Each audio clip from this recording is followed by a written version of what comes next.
سورہ نساء میں ارشاد باری تعالیٰ ہے، بسم اللہ الرحمن الرحیم، وَلِلَّهِ مَا فِي السَّمَاوَاتِ وَمَا فِي الْأَرْضِ وَلَقَدْ وَصَّيْنَا الَّذِينَ أُوتُوا الْكِتَابَ مِنْ قَبْلِكُمْ وَإِيَّاكُمْ أَنِ اتَّقُوا اللَّهَ وَإِنْ تَكْفُرُوا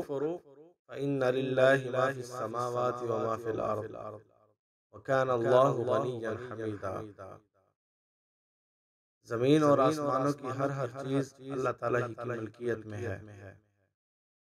واقعی ہم نے ان لوگوں کو جو تم سے پہلے کتاب دیے گئے تھے اور تم کو بھی یہی حکم کیا ہے کہ اللہ سے ڈرتے رہو، اور اگر تم کفر کرو تو یاد رکھو کہ اللہ کے لیے ہے جو کچھ آسمانوں میں ہے اور جو کچھ زمین میں ہے، اور اللہ بہت بے نیاز اور تعریف کیا گیا ہے۔